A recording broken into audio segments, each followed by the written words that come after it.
I have the privilege of introducing Tré LaRosa, who is on the Clinical Research Executive Committee and a patient representative for um, a number of things within the Cystic Fibrosis Foundation.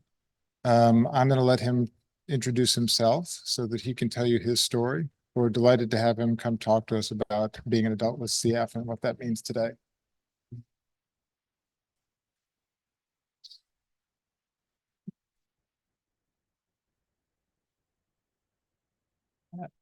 Morning, everybody. My name is Tré LaRosa. I'm an adult with cystic fibrosis. I'm 29. On Tuesday, I turned 30, so I'm grappling with that. Yeah, it's a weird feeling. And I'm gonna start off pretty heavy. It's a weird feeling because my sister never reached 30. She died at 29. She was 6 months short of her 30th birthday. That was now going on 6 years ago. 6 years ago, yeah, back in March, which is a really strange experience for me because I grew up thinking I wasn't going to reach 30. And this is an experience that a lot of kids with CF have, a lot of kids today, and a lot of kids who have now grown to adulthood. And unfortunately, a lot of kids who grew to adulthood who still had their lives cut short. So today I'm here to talk to you all about living as an adult with CF, a commentary on identity, mental health, the state of CF, and the future. So throughout today, there's really four portions, but there really be themes that I'm gonna really talk about throughout a lot of today. A lot of this sort of comes together. I really don't think identity and mental health are separate concepts, nor is the state of CF today and the future totally different. But really, I'll tell you a bit about myself, and then I will connect on a lot of what Karen highlighted, because I really think that the partnership enhancement program is a really crucial element to really what a lot of my story is. A lot of the things she discussed are things that I've learned as a patient myself. And I was laughing at the length of appointment. I actually put that in there myself because the funny part there is that as a kid, I'll talk about this in a little bit, but I wasn't really formally diagnosed with anxiety or depression until I was a little bit older. But once as a kid, I used to be really scared of tornadoes. One of my first memories ever. Was born in Indiana, grew up in Kentucky, but was born in Indiana. One of my first memories was coming out of the house and actually seeing a tornado, like hearing the sirens and everything, and then seeing a tornado like fade off into the sky, and then driving with my mom, looking at the damage that had just decimated a community, which was a very, wild experience to see as a kid. So at that age, in retrospect, I think a lot of my anxieties about CF were projected onto learning about tornadoes. But that time whenever in the spring, I was terrified to go to school because I was so scared of being caught in a storm at school and not having anywhere to go. And once in elementary school, the school got so it grew so much that we actually were in trailers, and I was like hoping and praying that I wasn't going to be in a trailer, and sure enough I was. So like that was a wild thing that really scared me. And eventually my mom for some reason told me she was taking me to the dentist, which was already an anxiety inducing experience, and I went to a therapist, and was not very happy about that experience. And in retrospect, I'm glad we're talking about mental health a lot differently now. But at the time, I used to be very anxious about CF appointments. For some reason, as a kid, you don't really feel like you have a ton of agency about these types of things. And so I was really scared that I was going to have a low PFT, even though I wasn't feeling bad. I was scared I'd have a low PFT and be admitted to the hospital and have to go through that ordeal. And I would just complain ad nauseum to my parents about the length of the appointments. But in my speaking today, you'll notice I'm a relatively comfortable public speaker and I feel very comfortable talking to people. So at the time, I would talk to my clinicians a lot. I'd ask a lot of questions. And eventually, I think my mom lovingly got annoyed with me complaining about this all the time. And she's like, you have to stop asking so many questions then, because it's not just their fault that the appointments are long. But that for me was in retrospect, a very important experience for me to go through, because I learned how to ask those questions at a very young age. And as somebody who's always tried to understand what CF meant from a scientific perspective, from a clinical perspective, but also an identity perspective, it's a very it's a very strange experience to have this disease where you know the world is so much different for you from a very young age, but everybody, or with the best of intentions, treats you a little bit differently when you have a condition. You have to do your treatments, you have to go to doctors, you have to do things that no other kids have to do. You have to get blood work very often. You become familiar with pills and taking medications and explaining your condition to people. Fortunately, most kids today are eligible for Trikafta, and that's a wonderful thing. And so ideally they're coughing less. But as a kid, coughing was this huge part of my identity. I would cough at school. I hated state exams, hated them because I'd cough during exams and it was embarrassing. And I actually would perform worse because of this. And I think we talk a lot about the importance of accommodations, but also as a heads up, Peter, can someone keep me on time because I don't have a watch or anything. You get accommodations. I'd be allowed to, have restroom breaks or have water accessible. And other kids would see that. And other kids don't have the sensitivity of language to ask those questions. So I would cough in school and I was always concerned that other kids would think I was contagious. And so reading Scarlet Letter as a senior in high school or in high school actually started to get the gears turning about how there's stigma and how there's different biases that we often have to grapple with our identities. And so I think one helpful perspective for all the clinicians and parents in the room, but also speaking to the adults with CF, is that we all have become very familiar with grappling with our identity for the entirety of our lives. And a big part of our identity is our understanding of our mortality and the fragility of health and the importance of resilience and grit and hope. But those things are that there's a sort of cycle to this where, whenever you prove to yourself you're resilient, you get more hopeful. But then with CF, you're often feeling like you're behind the eight ball and you're having to constantly grapple with that next thing. And that's a big part of health that can be less poorly understood. And so one thing that, we've talked about in recent years is when I was a kid, we often use the words compliance for medication. And I know we've shifted the language to adherence, which is a stronger term, but I still think we can improve the terminology because compliance and adherence sort of present this idea of a relationship between the care team and not really the care team, but medications and patients as almost a dynamic where I'm supposed to adhere to someone's rules.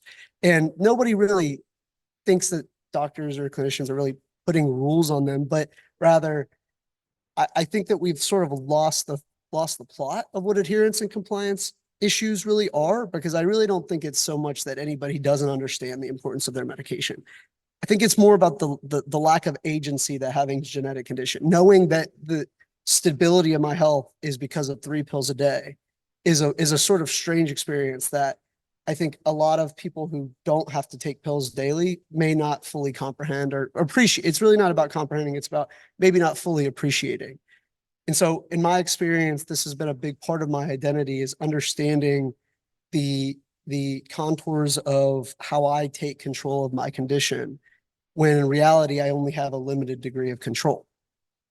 And I'll also speak a little bit about my experience in my advocacy capacities.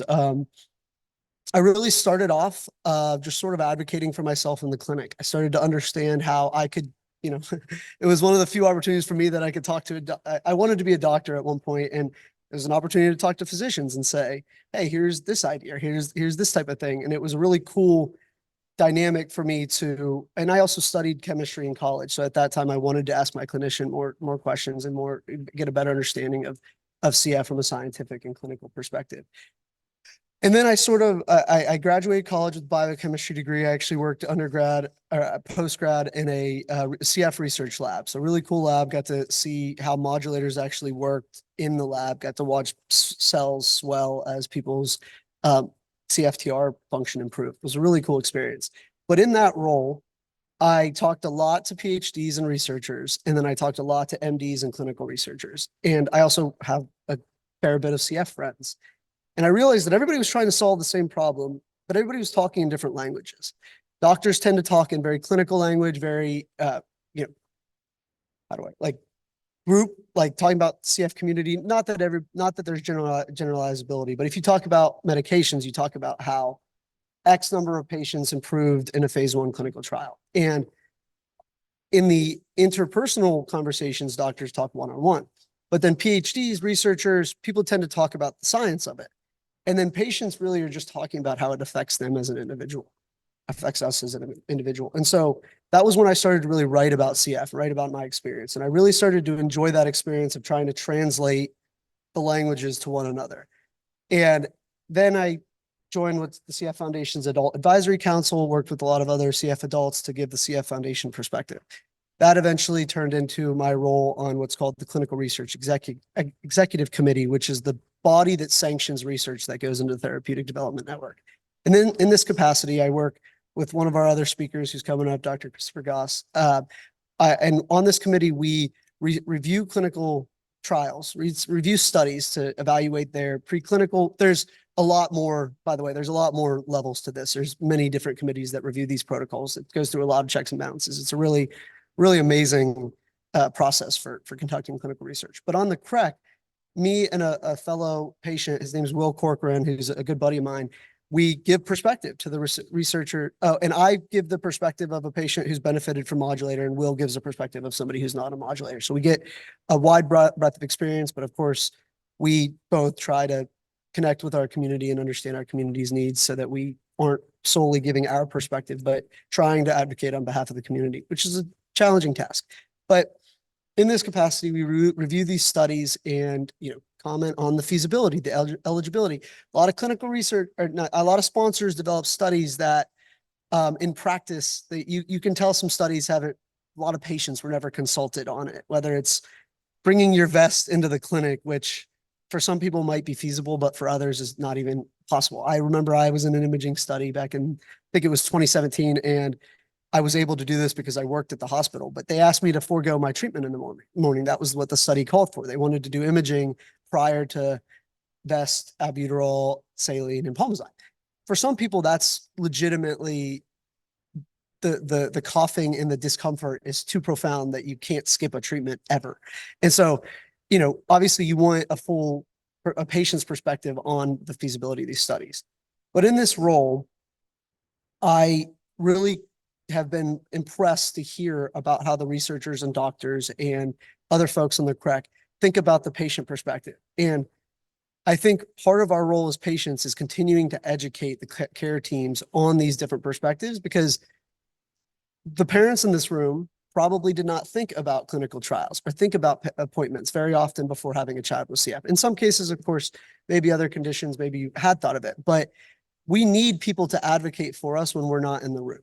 So we need people to understand it. It's always going to be a different understanding of things, but we need people to understand it. So I really care about the importance of allyship in this as well.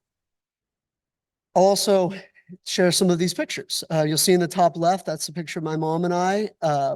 When I spoke at the CF Foundation's speaker series at headquarters back in September of 2019. That was a really cool experience. And you'll see some of the photos of my sister.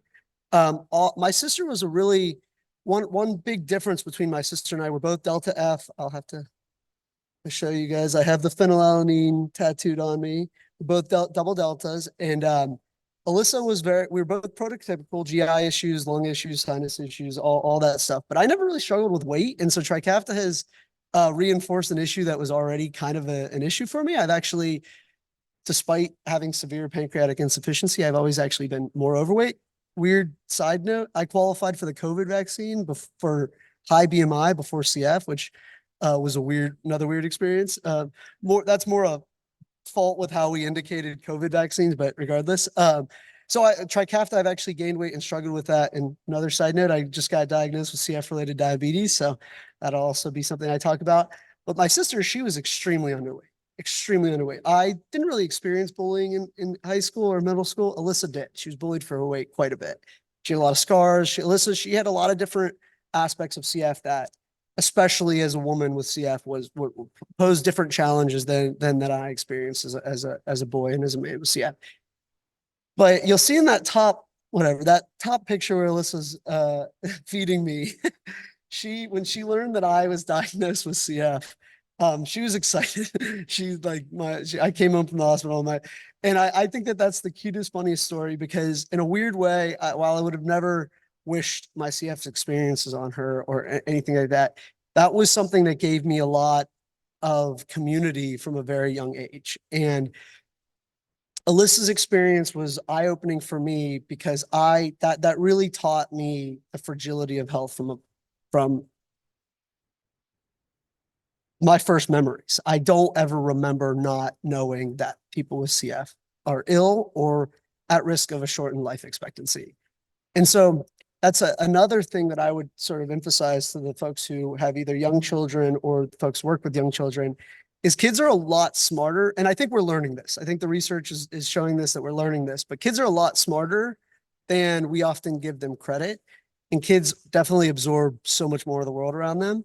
And that includes a sort of, we're humans. We have an understanding of death and life and fragility of health and sickness and what these things mean. And kids, by no means am I saying that you should have like really morbid, heavy conversations with children, but I think that we should understand that things kids are looking for are kids want a sense of agency, just like we all want a sense of agency.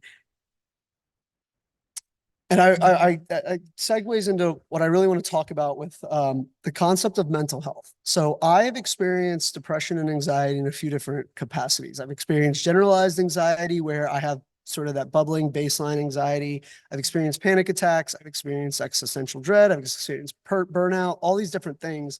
And then I've experienced depression too in a couple different ways. I've experienced grief-induced depression. I've experienced identity crisis-induced depression. I've experienced burnout-induced depression. And there's definitely different archetypes to these things as well.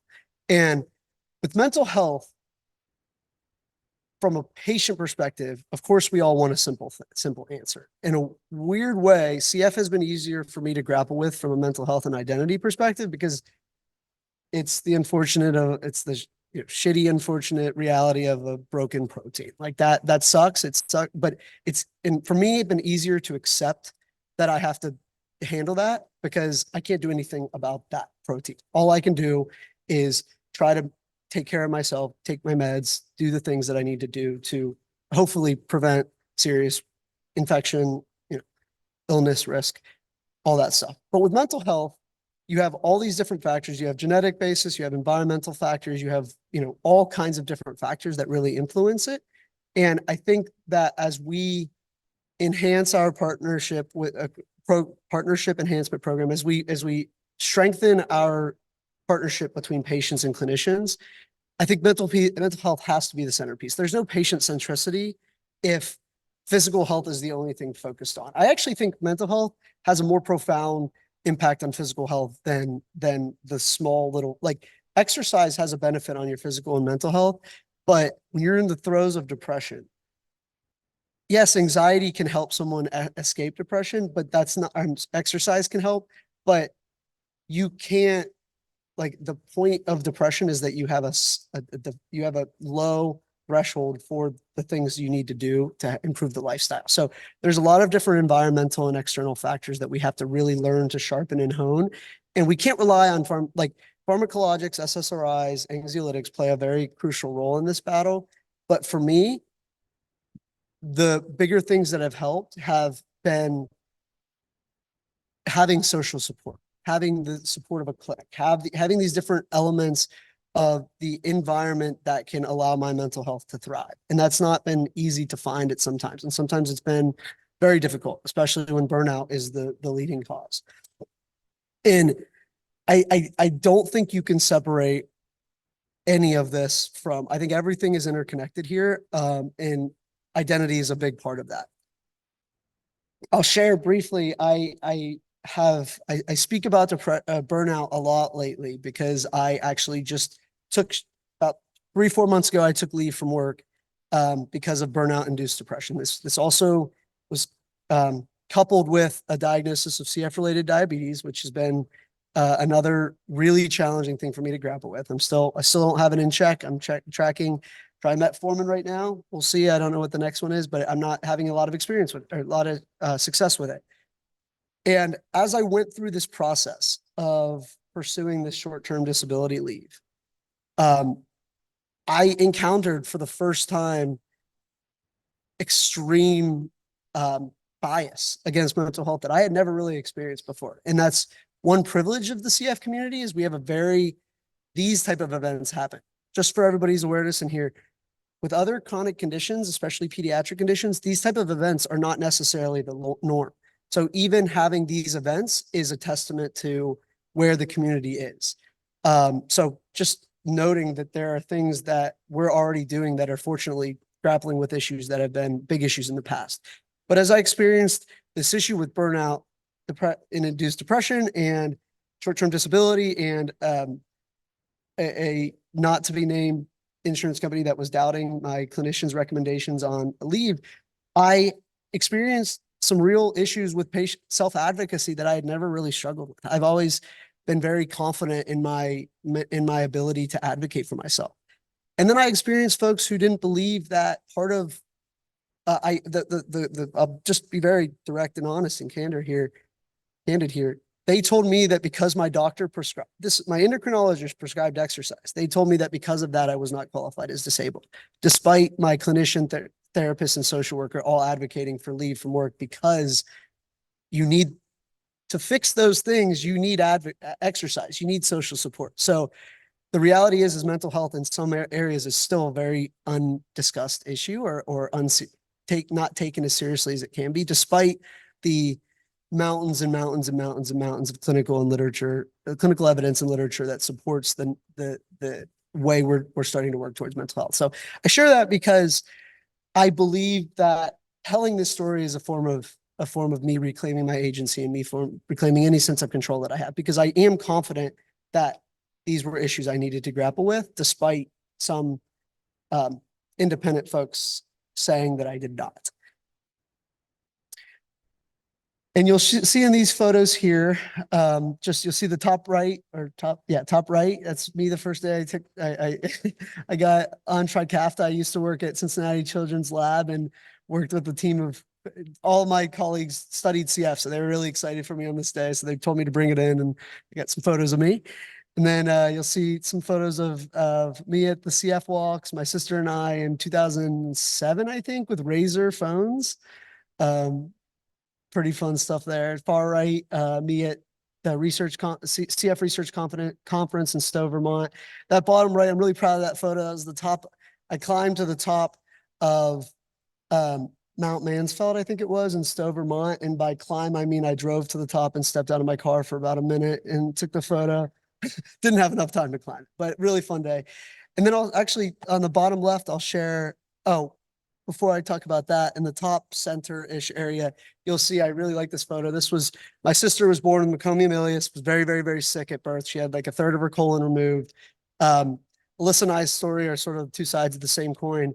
But in that photo, my parents were, I think, unable to take Alyssa home for something like 6 weeks, which, as I'm reaching 30 now, which is around when my parents had my sister, and as I'm thinking towards my future and eventual fatherhood, these experiences are taking a lot of a different lens for me as I talk about them, as they're taking a lot more seriousness, making me realize that those parents that I always thought knew everything were also figuring things out, and how much harder it must have been in 1988. And in that photo, the sign somebody put on it says, "Don't bother me, I'm worrying about Alyssa." It's just funny how with CF, the other experience that I've had is that you sort of operate life in this space that's a lot different than other people who have more normal experiences. On the bottom left, you'll see I went to Capitol Hill back in 2019, and actually earlier this week spoke to some congressional offices advocating for two bills right now: the Pasture Act, which is a way to incentivize industry to invest in antimicrobials. Obviously very important. I'm particularly passionate about that because folks with end-stage CF tend to have severe infections and inflammation in their lungs, and everybody is at risk of severe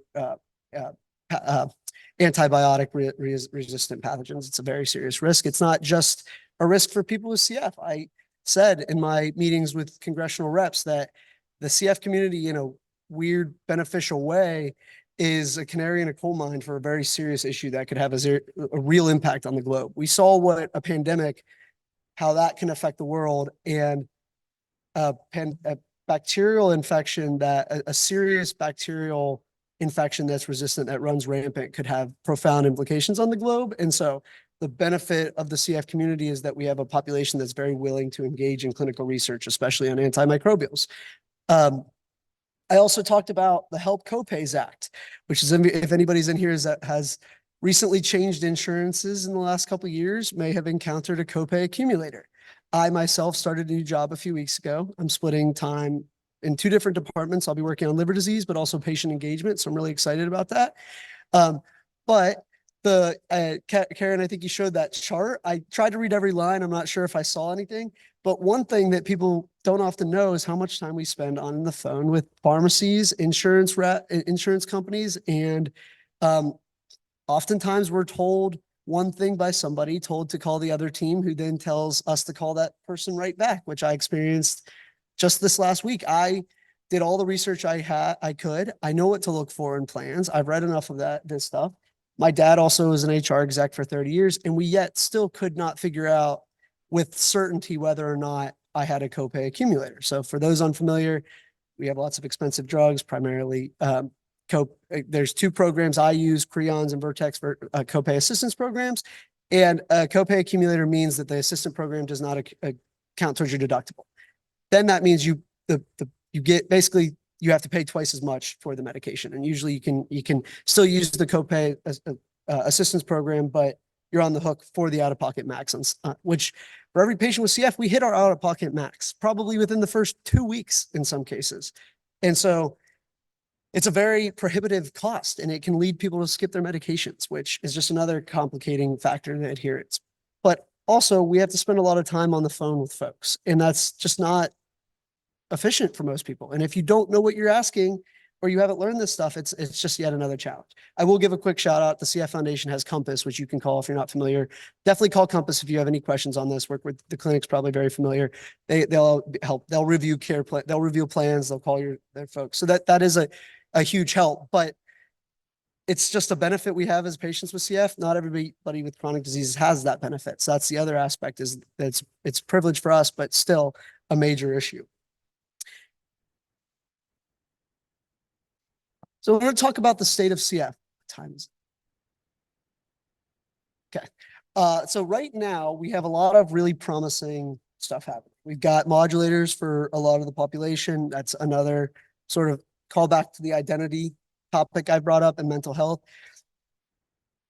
If you have been on disability insurance, for example, or you've not been able to work for 10, 15 years preceding your time on Trikafta, and now you're on Trikafta, you're potentially healthy enough to work full-time or close to full-time, and you've not been in the workforce. So you're now encountering a world where if you've not been in the workforce, you have to explain why you've not been in the workforce. So you're already forced to disclose something that, in my belief, I do advocate for people to disclose for their own self-empowerment reasons, but I do not believe everybody should have to I believe we should live in a world where you don't have to disclose your chronic disease, but unfortunately, sometimes disclosing can benefit you.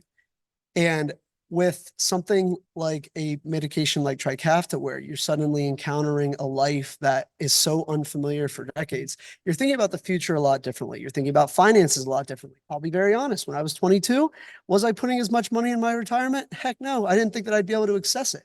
And I thought, why put money into this if I'm going to get a tax penalty? And then I did learn years later, you can get like a disability like provision to withdraw. But at 22, you're thinking, I may not even access that. Why would I save any money for that? And I think that there's a lot of us who may look at 22-year-olds and tell them, be smart, think that you're good, but that's a lot easier said than done when you're 22 and you're thinking your life might not last very long. And I think that that's one thing we have to really think about too, is how do we engage this community of adults who are now going to be parents, who are now going to be grandparents, who are going to have bigger families, who are now going to need to be in the workforce, who are now going to potentially reach retirement age. How do we build that community up too? And how do we also make sure that everybody with CF is granted this opportunity? And so I'll let Chris talk the specifics of the clinical trial pipeline, but there's a lot of really exciting research in gene and cell therapy that are ideally mutation agnostic, which I think a lot of people in the CF community will benefit from. So I feel like right now, one of the biggest things we're seeing an adult community that is really, really health literate and really, really strong about patient advocacy. So I'm really proud of our community and how much I think Peter showed the chart showing the population of adult adults with CF, that really is an amazing chart. To see that number up, to have that huge figure of adults now has been a really amazing thing. And it's also shown that there's been a sort of passing of the torch between parents advocating for us as kids and now adults sort of coming to the forefront to say, this is what adulthood with CF looks like. So I think that we've got a really bright future, and I think we're not there yet. We've got a lot to go. I think I remember reflecting on Trikafta when it was first approved and thinking about how we're going to grapple with this huge milestone. And the reality is that Trikafta is a chapter in the book, but the book's not over, and we have to figure out how to solve this issue for everybody. Really, I mean, we need a cure, but we also need therapeutics that are nearer than a cure. So these are just a few more photos. Let me see. Let me check my notes real quick. See if there's anything.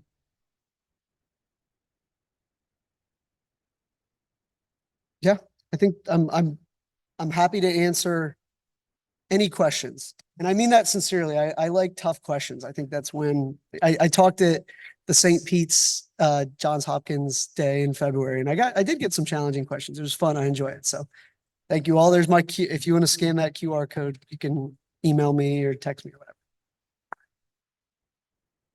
Oh yeah.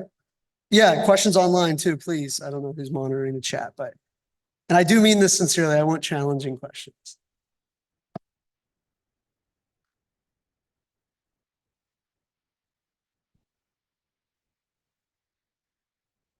Hi. Hello. Thank you so much for your talk. So I'm a pediatric CF doctor. Tell me the best way I can convey the message to the children I work with on how to make plans for a future. Yeah, so I've wondered about this a lot, especially because when my sister got a transplant, I believe very strongly in having the hard conversations and talking about the difficult things. And with transplant, one really challenging aspect is we stared at that 50% 5-year survival rate. And unfortunately, that number is not I haven't looked at the research too much lately, but I know for a long time that number didn't really change much. Lungs are really tough with transplants.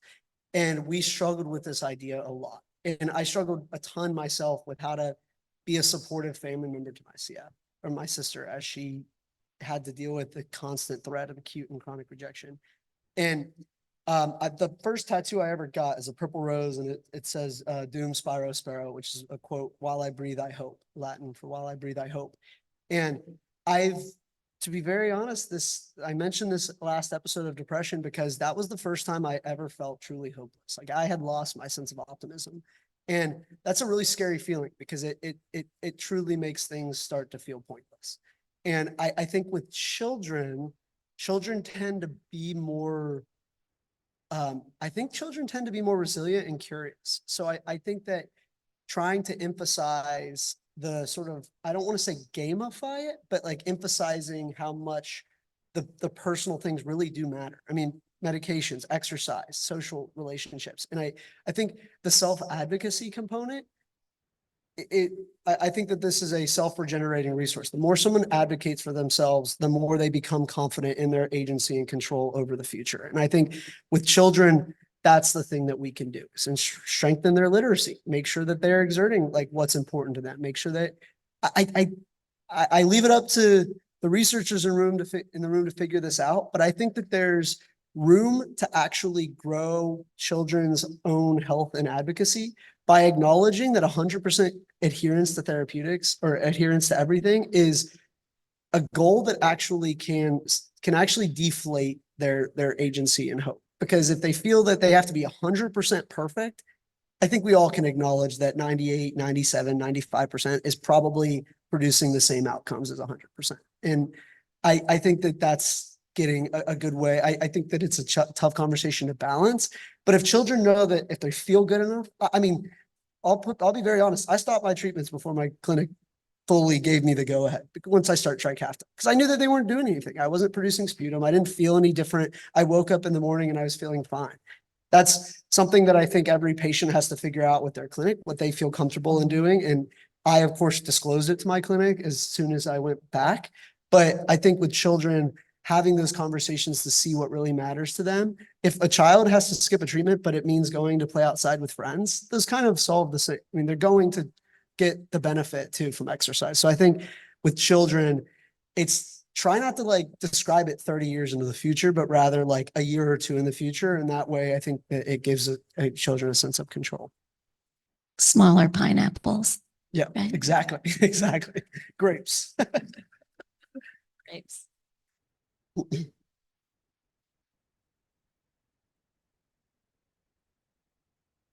Hello, I'm Taylor. I'm the pharmacist in the pediatric clinic.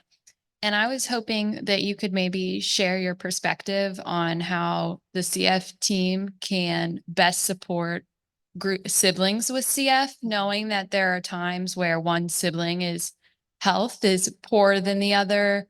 And it's difficult probably for both sides, for the patient who's sicker, but then also there are challenges for the sibling who's healthier. Yeah, that is. I asked for the tough questions and I got a tough question. That's a really tough one. I mean, I've struggled with a lot of survivor's guilt since my sister died. I struggled with it a lot as a kid. I felt horrible whenever she'd be in the hospital and I'd be out playing with my friends. And I think that the kids' relationship is, I'm not a parent yet, so it's hard for me to describe this exactly, but I think parents have to really one thing I think my parents have done extraordinarily well throughout my life is I never once felt I've had my own issue with grappling, like trying to always be stoic and trying to be able to handle things with like a tough upper lip. But my parents were really good about making my sister and I feel like we were neither like getting more attention or more focus or feeling like bad for one another for each other's issues, I guess, whether it was or like me being healthy versus my sister. So I think the first thing is just strengthening the relationship from a sibling perspective before a CF perspective. Like ideally, you try to cultivate a relationship where the kids don't feel like the younger kid or the healthier child shouldn't feel like it's a punishment to go like be supportive of their sicker child. And the sick child should never feel like they're requiring more attention and focus or hand-holding than the healthier child. So I think that's where a lot of what you talked about, Karen, you talk like it was amazing, but a lot of it's like also just how people have good interpersonal relationships and communication. So I think that a lot of what we can learn from that is stuff we can apply to our own personal relationships. And doctors in the room, feel free to correct me on this, but I don't think the healthier child shouldn't not visit the child and the sibling in the hospital, because I think my sister and I cultured this. I would have never, ever, ever, in retrospect, I would have never traded visiting my sister when she was sick for not visiting her, because I think that level of control can actually divulge the children. So that's my own perspective. I think everybody has to figure that balance out themselves. But I think the first thing is strengthening the relationship before focusing on the CF component, and then trying to, I think kids will figure out how to like grapple with each other and how to support one another. It's a tough one though. Email or text me if no more other questions. Okay.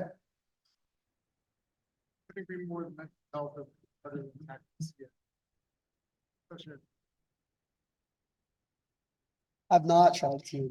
Tré, can you just repeat the question? Oh, yeah. The question was, the person acknowledged the challenge with dealing with mental health, and they asked if I've tried transcranial magnetic stimulation, TMS. I have not. I have a cousin who has, and he's responded pretty well to it actually. But I'm very interested in the different ways. I currently am working very closely with a therapist and trying some cognitive behavioral therapy and some other approaches. But I think it's an interesting one. I've heard compelling evidence on TMS. So, yep.